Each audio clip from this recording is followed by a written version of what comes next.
우리 다 같이 사도신경으로 신앙 고백하겠습니다. 전능하사 천지를 만드신 하나님 아버지를 내가 믿사오며 그 외아들 우리 주 예수 그리스도를 믿사오니 이는 성령으로 잉태하사 동정녀 마리아에게 나시고 본디오 빌라도에게 고난을 받으사 십자가에 못 박혀 죽으시고 장사한 지 사흘 만에 죽은 자 가운데서 다시 살아나시며 하늘에 오르사 전능하신 하나님 우편에 앉아 계시다가 저리로서 산 자와 죽은 자를 심판으로 오시리라. 성령을 믿사오며 거룩한 공회와 성도가 서로 교통하는 것과 죄를 사하여 주시는 것과 몸이 다시 사는 것과 영원히 사는 것을 믿사옵나이다. 아멘. 찬송가 182장입니다. 182장 찬송가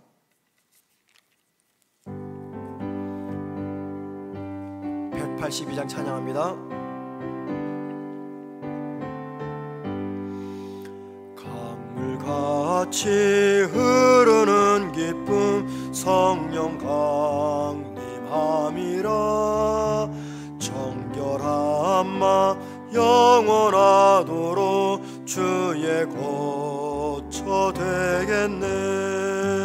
주님 주시는 참된 평화가 내 맘속에 넘치네.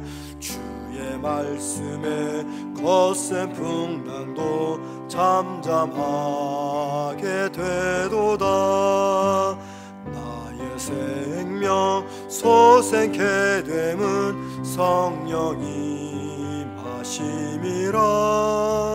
모든 의심 슬픔 사라져 주의 평강 넘치네. 주님 주시는 참된 평화가 내 맘속에 넘치네. 주의 말씀에 거센 풍랑도 잠잠하게 되도다. 하늘에서 담비 내리고 햇빛 찬란함같이 우리 마음에 성령이 많이 주님 보내심이라. 주님 주시는 참된 평화가 내 맘속에 넘치네. 주의 말씀에 거센 풍랑도 잔잔하게 되도다. 생명신에 넘쳐 흘러서 마른 광야 적시니 의의 열매 무르익어서 주수를 기다리네. 주님 주시는 참된 평화가 내 맘속에 넘치네. 주의 말씀에 거센 풍랑도 잠잠하게 되도다. 놀라우신 주의 은혜로 그의 얼굴 뵙겠네. 평화로운 안식처에서 영원토록 쉬겠네. 주님 주시는 참된 평화가 내 맘속에 넘치네. 주의 말씀에 거센 풍랑도 잠잠하게 되도다. 아멘. 하나님 말씀 봅니다. 누가복음 2장 21절에서 40절까지입니다. 신약 89면 제성경책으로 누가복음 2장 21절에서 40절까지 제가 혼자 읽겠습니다.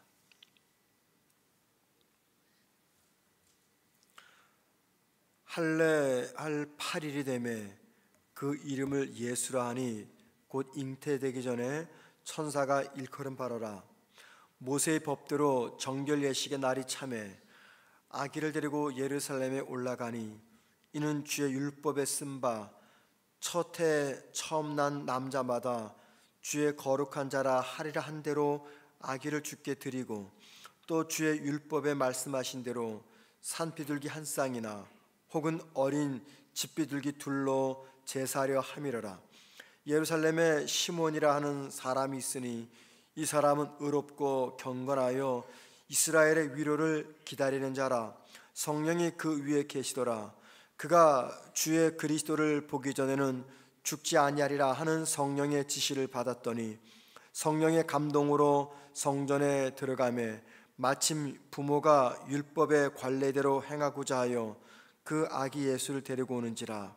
시몬이 아기를 안고 하나님을 찬송하여 이르되 주제여 이제는 말씀하신 대로 종을 평안히 놓아주시는도다.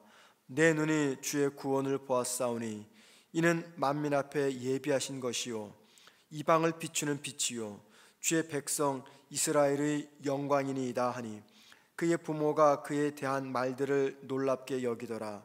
시몬이 그들에게 축복하고 그의 어머니 마리아에게 말하여 이르되 보라 이는 이스라엘 중 많은 사람을 폐하거나 흥하게 하며 비방을 받는 표적이 되기 위하여 세움을 받았고 또 칼이 내 마음을 찌르듯 하리니 이는 여러 사람의 마음의 생각을 드러내려 함이니라 하더라.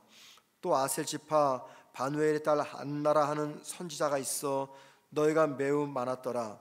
그가 결혼한 후 7해 동안 남편과 함께 살다가 과부가 되고 84세가 되었더라.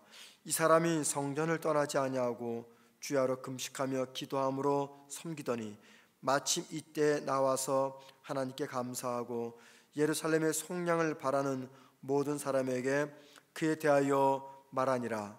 주의 율법을 따라 모든 일을 마치고 갈릴리로 돌아가 본 동네 나사렛에 이르니라. 아이가 자라며 강건하여지고 지혜가 충만하여 하나님의 은혜가 그의 위에 있더라. 아멘. 오늘 본문은요, 흔히 말하는 이 구약과 신약의 만남의 사건을 기록하고 있습니다. 구약과 신약의 만남. 본문에는요, 메시아를 향한 오랜 기다림이 결실을 맺고 있는 그 이야기가 기록되어 있습니다. 본문에는 두 가지 이야기가 기록되어 있어요. 크게 첫째는 예수님의 할례 받으신 이야기입니다. 두 번째는 예수님께서 성전에서 하나님께 드려지는, 즉 봉헌되어진 이야기가 기록되어 있습니다. 이 두 가지 이야기에서 우리가 중요한 신학적 의미를 살펴볼 수가 있어요. 첫 번째는 예수님의 할례 받은 이야기입니다. 본문 21절 말씀 보면 예수님 역시 하나님의 아들임에도 불구하고 그 당시 남자아이들의 할례 받았던 그 모습대로 태어난 지 8일이 되었을 때 할례를 받습니다. 하나님이신 예수님이 왜 할례를 받으실까요? 할례는 이스라엘 사람들에게만 해당되는 것인데 말이죠. 예수님의 할례는요, 제일 먼저 예수님이 하나님과 아브라함이 언약을 맺었는데 그 언약 백성으로 오심을 보여주는 사건을 보여주기 위해서 할례를 받습니다. 창세기 17장 말씀 보면은요, 하나님은 아브라함과 언약을 맺어요. 하나님은 아브라함에게 하나님이 되시고 아브라함은 하나님에게 언약 백성이 된다라고 하는 언약을 맺죠. 그리고 그 언약 맺음 징표로서 하나님께서 할례를 요구하십니다. 할례를 받아야지만이 내 언약 백성이 될 것이다 라는 의미에서 할례를 받고 아브라함뿐만이 아니라 아브라함 집에 소속되어 있는 모든 남자들이 할례를 받습니다. 자, 그런 이야기를 염두에 볼 때 예수님께서 할례를 받았다, 그 이야기는요, 예수님이 이 땅에 하나님의 언약 백성으로 오셨다라는 것을 보여줍니다. 그리고 예수님께서 이런 말씀하셨죠. 나는 율법을 폐하기 위해서 온 것이 아니라 율법을 완성하러 오셨다라고 말씀하셨습니다. 그 주님의 말씀이 바로 성취됨을 보여주기 위해서 예수님이 태어난 지 8일째가 되었을 때 할례를 받으신 겁니다. 어릴 때부터 할례를 받음으로 율법을 완성하러 오셨다, 이 말씀이 성취됨을 보여줍니다. 자, 두 번째, 예수님께서 성전에서 하나님께 드려지는 이야기가 기록되어 있습니다. 정결 예식에 따라서 이스라엘의 첫 남자아이는 하나님께 드려집니다. 우리가 출애굽기 13장에 보면요, 이런 말씀이 있어요. 하나님이 모세를 통해서 말씀하시기를 이스라엘의 모든 첫 태생은 하나님께 바치라 라고 하는 이 율법의 요구를 말씀하셨습니다. 그 이유가 무엇입니까? 하나님께서 애굽에 10번째 재앙을 내릴 때 첫 장자를 죽이는 재앙이었습니다. 그 10번째 재앙에서 이스라엘의 장자들을 다 살려주셨어요. 그 장자들을 살려주신 사건을 기념하기 위해서 하나님께서 이스라엘에 태어난 첫 남자아이는 하나님께 바쳐라 해가지고 태어나면은 성전에 가서 어떻게 할 것인지를 말씀하셨습니다. 이건 역시 율법의 요구였죠. 그런데 예수님은 그 율법의 요구를 따라서 아버지 요셉과 마리아가 예수님을 데리고 비둘기 2마리를 가지고 찾아가 성전에서 봉헌 예배를 드립니다. 자, 이러한 할례 사건과 예수님께서 성전에서 하나님께 드려진 이 봉헌 사건, 이 사건을 통해서 우리는 중요한 구속사적 의미를 발견합니다. 하나님의 아들이신 예수님께서 성전에서 하나님께 봉헌되었다라고 하는 이 사건은요, 지금 뭘 보여주는 사건입니까? 예수님이 인류의 구원을 위해서 자신을 제물로 바쳐질 것을 예표하는 사건입니다. 단순한 율법을 지키는 사건이 아니라 온 인류의 구주가 되기 위해서 하나님께 당신을 드리는 이 구원 사건의 예표를 보여줍니다. 히브리서 9장 28절에 이런 말이 있습니다. 그리스도께서는 단번에 자신을 제물로 드려 많은 사람의 죄를 담당하셨다. 자기 몸을 제물로 드림으로 많은 사람의 죄를 담당하셨다. 바로 이 증언, 히브리서 9장 28절의 말씀이 이 성전 봉헌을 통해서 이제 시작이 되는 것을 보여주는 것이죠. 그러니까는 오늘 본문 성전 복원은요, 이 구속 사역의 서막이었다라는 것입니다. 자, 그런데 그것으로 끝나지 않고 오늘 본문을 보면은요, 예수님을 향한 두 사람의 증언 이야기가 기록되어 있습니다. 제일 먼저 시므온이죠. 시므온은요, 단순한 노인이 아니었습니다. 그는 성령의 사람이었습니다. 시므온을 설명하는 본문 25절에서부터 27절까지 성령이라는 표현이 무려 3번이나 언급됩니다. 뭘 강조하냐면 시므온은 성령으로 감동된 사람이었다라는 것을 강조하기 위해서입니다. 시므온이 찬양을 합니다. 그 찬양은 크게 3개로 나눠져요. 첫 번째 찬양은요, 개인적 감사입니다. 여러분 29절 보세요. 이렇게 말하죠. 종을 평안히 놓아주시는도다. 이 종을 평안히 놓아주시는도다, 이 말이 이제 내가 편안히 죽게 되었다, 하나님이 나를 이제 편안히 눈 감게 하셨다, 그 뜻이 아닙니다. 이 고백은요, 메시아로 말미암는, 그리고 메시아를 통해서 완성되는 구원과 참된 평안에 대한 선포입니다. 자, 두 번째, 시몬의 찬송의 두 번째는요, 이스라엘뿐만이 아니라 이방인까지 구원하시는 하나님의 구원의 선포입니다. 31절 보시기 바랍니다. 만민 앞에 예비하신 곳이요. 여기 만민, 보통 이스라엘을 위해서 예비하신 것이요, 이게 맞겠죠. 그 당시 이스라엘 사람들의 관점에서 볼 때는. 근데 시므온은 이스라엘이 아니라 만민이라고 말합니다. 왜 만민입니까? 하나님께서 예수님을 통해 준비하신 구원은 이스라엘뿐만이 아니라 이방인까지 구원하시는 포괄적인 구원입니다. 때문입니다. 그래서 만민 앞에 예비하신 곳이요 라고 합니다. 그런데 바로 이 시므온의 고백, 만민 앞에 예비하신 곳이요, 이 고백이 바로 누가복음의 핵심 주제입니다. 누가복음은 하나님이 인류를 구원하시는데 이스라엘뿐만이 아니라 만민을 구원하신다, 만민 구원을 이야기하는데 이 시므온이 그 첫 고백을 우리에게 보여주고 있는 것입니다. 세 번째, 시므온의 찬송의 특징은요, 예언적 경고입니다. 예언적 경고. 35절 보세요. 칼이 내 마음을 찌르듯 하리니. 이 경고는 누구를 향한 경고입니까? 마리아입니다. 예수님이 십자가 고난을 지켜봐야 되는 엄마 마리아, 어머니 마리아의 고통을 지금 시몬이 예언한 겁니다. 그러니까는 구원이란 고난을 통해서 완성된다라고 하는 하나님의 나라의 역설적인 모습을 보여주고 있는 것이죠. 자, 그런데 두 번째 또 인물이 등장합니다. 안나라는 여선지자입니다. 36절에 나오는 거죠. 안나는요, 본문에서 또 다른 중요한 증인으로 등장합니다. 이 안나의 삶은 한마디로 말하면 기다림의 삶이었다라고 말할 수 있습니다. 그래서 안나를 통해서 기다림의 본질이 무엇인가를 우리가 볼 수가 있습니다. 나이가 84세입니다. 84세에 불구하고 성전을 떠나지 않습니다. 주야로 금식하면서 기도했습니다. 이게 뭘 보여줍니까? 진정한 영적 기다림이 무엇인가라는 것을 보여주는 장면입니다. 특별히 38절 말씀 보세요. 안나는 이렇게 38절에서 고백합니다. 마침 이때 나와서 하나님께 감사하고 예루살렘의 속량을 바라는 모든 사람에게 그에 대하여 말하니라. 여기 예루살렘의 속량, 즉 구속을 바라는 모든 사람에게 아기 예수님을 전했다, 그 말입니다. 이 말씀이 의미가 있습니다.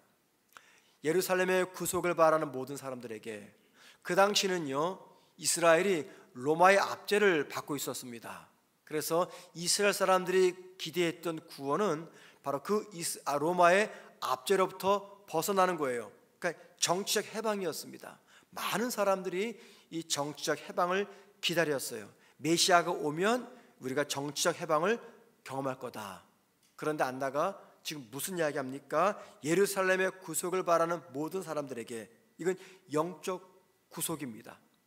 많은 사람들은 정치적 해방을 기대했지만 그 가운데서도 영적 구속을 기다리고 있었던 깨어있는 사람들이 있었다라는 겁니다. 즉 경건한 사람들이었죠. 그들에게 아기 예수를 전했다라는 겁니다. 오늘 본문은 우리들에게 중요한 몇 가지 교훈을 알려줘요. 첫 번째는요, 하나님의 약속은 반드시 성취가 된다는 겁니다. 하나님의 약속은 반드시 성취가 된다. 시몬은요, 우리 주님 하나님으로부터 어떤 예언의 말씀 들었습니까? 메시아를 보기 전에는 결코 죽지 않는다라고 하는 예언을 받았어요. 성령의 음성으로서. 그런데 그 약속은요 정확히 지켜졌습니다. 여러분, 하나님의 약속은 반드시 성취된다라고 하는 거, 이건 예수를 믿는 모든 신앙인들이 반드시 붙잡아야 될 가장 기본적인 확신입니다. 왜냐하면 하나님을 향한 신뢰이기 때문이죠. 우리가 약속이 지켜질 것을 기다린다, 그 말은 나와 함께 약속을 맺은 그 사람을 향해서 내가 신뢰한다, 신뢰적인 마음이 바탕에 깔려 있어야지만이 그 약속을 기다립니다. 신뢰가 없으면요 그 약속 기다리지 않아요. 최근에 아닙니다. 꽤 오래됐네요. 6개월 이상이 넘은 것 같아요. 제 아는 어려운 지인으로부터 돈을 빌려달라는 부탁을 받았어요. 목사가 무슨 돈이 있겠습니까? 근데 이제 목회를 그만둔 나이 많은 목사님이기 때문에 제가 그걸 알면서도 좀 무리해서 빌려드렸어요. 근데 꼭 2달만 쓰고 갚겠다라고 말씀하실 때 제 마음속에는 이분은 네가 절대 못 갚는다라는 생각이 들었어요. 그래서 아예 내가 받지 않겠다 하는 마음을 가지고 그냥 사실 드린 거나 마찬가지죠. 근데 여러분, 제가 아예 포기해버리니까는 마음이 편해요. 6개월이 지났음에도 2달만 쓰겠다 말씀하셨는데 벌써 6개월이 지났어요. 근데 제가 절대 그거 안 기다립니다. 왜냐하면 처음부터 그 약속을 제가 신뢰하고 빌려드린 게 아니기 때문에 저는 그 약속 못 믿었어요. 그러나 제 스스로가 이건 그냥 제가 드린 거다 생각을 하니까요 마음이 편해요. 뭔가를 기다린다는 것은 그 사람을 신뢰할 때 기다리는 거예요. 신뢰하기 때문에. 신뢰하지 않으면 안 기다립니다. 시몬은요 그 성령의 약속을 신뢰했습니다. 그리고는 그 약속이 마침내 성취가 되었어요. 저와 여러분이 신앙생활하면서 가장 중요한 것이 뭐냐면 기다림입니다. 누굴 기다립니까? 하나님의 약속을 기다립니다. 왜 기다립니까? 하나님을 신뢰하기 때문에, 신뢰하지 않으면 기다리지 않습니다. 종종 우리는요, 하나님의 약속이 더디기 때문에 의심하거나 불안하거나 낙심할 때가 있어요. 가족 혹은 배우자, 자녀의 구원을 위해서 수십 년간 기도했는데 아무런 변화가 없습니다. 실망하죠. 질병의 치유를 위해서 간절히 기도했는데 차도가 보이지 않아요. 낙심하고 의심하고 실망합니다. 사업이나 직장의 어려움 속에서 기도하는데 돌파구가 보이지 않아요. 우리 쉽게 포기하고 낙심하려고 합니다. 그런데 여러분, 시몬은요 오래 기다렸어요. 왜 기다렸습니까? 하나님을 신뢰했기 때문에. 똑같습니다. 지금 약속이 더디게 이루어지기 때문에 낙심하고 의심될 때가 있습니다. 하지만 하나님을 신뢰하면 낙심하지 않고 기다립니다. 시므온이 얼만큼 기다렸는지 우리 정확히 모릅니다. 그런데 중요한 것은 그의 기다림은 결코 헛되지 않았다라는 겁니다. 아직 응답받지 못한 기도 제목이 있다면 포기하지 말고 하나님의 때를 신뢰하면서 기다리셔야 됩니다. 우리가 하나님을 기다릴 수 있는 것은 그 하나님은 살아서 지금도 일하시는 분이기 때문입니다. 자, 두 번째, 본문이 주는 교훈은요, 성령의 감동으로 인도를 받는다라고 하는 것은 나에게 영적 분별력이 주어졌다라는 겁니다. 즉 영적 분별력이 주어진다, 그 말은 내가 성령의 감동으로 인도받고 있다라는 거예요. 수많은 사람들이 성전을 드나들었습니다. 그런데 그 누구도 그 성전 안에 있는 메시아로 오신 아기 예수를 보지 못했습니다. 단 두 사람, 시몬과 안나 두 사람만 예수님을 확인했습니다. 그 이유가 무엇입니까? 성령의 감동으로 그들에게는 영적 분별력이 있었기 때문입니다. 영적 분별력이 있으니까 아기 예수를 알아본 거죠. 오늘날 우리는요, 수많은 정보와 지식의 홍수 속에서 살아갑니다. 각종 미디어와 SNS를 통해서 얼마나 많은 정보와 지식을 우리가 접합니까? 그런데 문제가 있죠. 그 많은 정보 속에서 무엇이 진리고 무엇이 거짓인지, 무엇이 참인지 무엇이 거짓인지 판단에 서질 않아요. 이거 들으면 이게 맞는 것 같고 저게 들으면 저게 맞는 것 같고, 심지어는요 신앙의 영역도 마찬가지죠. 얼마나 많은 신앙과 관련된 가르침이 우리 곁에 있습니까? 유튜브로 들어가면은요 출처도 알 수 없는 수많은, 너무나 많은 신앙의 정보들이 담겨 있습니다. 그래서 올바른 길을 찾기가 사실 그 어느 때보다 어려워요. 과거 우리 신앙의 선배들, 우리 부모 세대들은요 아주 단순했습니다.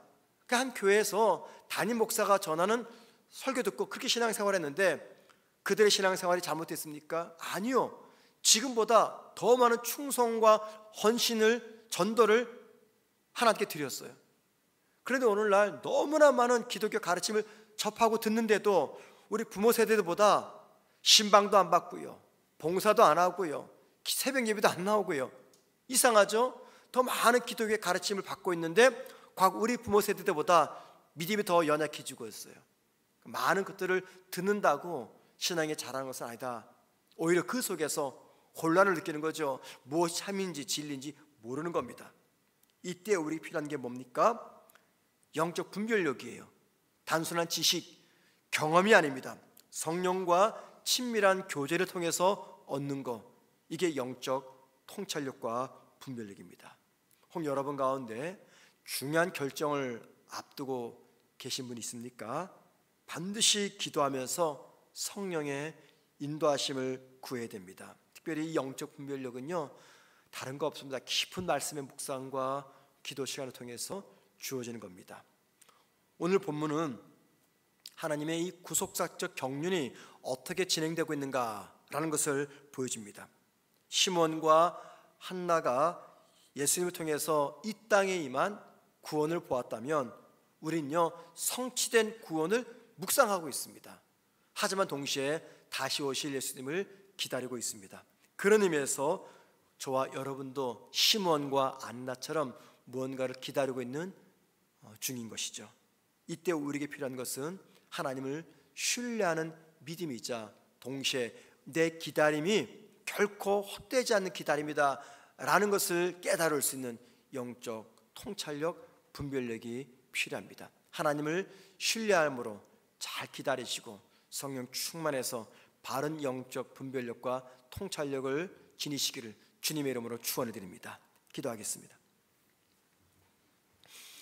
하나님, 주의 은혜로 오늘 하루도 건강하게 시작하게 되었습니다. 하나님, 오늘 한 날 주님과 친밀히 동행하는 귀한 하루가 되게 도와주시옵시고, 우리 신앙에 내려주신 신앙의 본질, 이 기다림, 잘 기다리는 우리가 되게 도와주옵소서. 포기하는 것이 아니라 하나님을 믿기 때문에 잘 기다리는 우리 모두가 되게 도와주시고, 그 기다림 속에서 내가 제대로 믿음의 길을 걸어가고 있는지, 내가 기다리는 하나님은 어떤 하나님인지 바로 분별하고 깨달을 수 있는 영적 통찰력과 분별력을 허락하여 주옵소서. 오늘 수요예배 드린 날입니다. 원근 각처에서 우리 성도들 예배당에 찾아오셔서 하나님을 예배할 때 우리의 찬양과 우리의 헌신과 우리의 기도를 기쁨으로 받아 주옵소서. 오늘 하루 추운 날씨 속에서 건강 잃지 않도록 우리 성도들을 지켜주시되, 육신의 질병으로 병원에서 가정에서 치료와 투병 중에 계신 성도들이 있습니다. 하나님 아버지, 강건하게 회복시켜 주옵소서. 예수님의 이름으로 기도드립니다. 아멘. 하늘에 계신 우리 아버지여, 이름이 거룩히 여김을 받으시오며 나라의 임하옵시며 뜻이 하늘에서 이룬 것 같이 땅에서도 이루어지리다. 오늘날 우리에게 일용할 양식을 주옵시고, 우리가 우리에게 죄 지은 자를 사하여 준 것 같이 우리의 죄를 사하여 주옵시고, 우리를 시험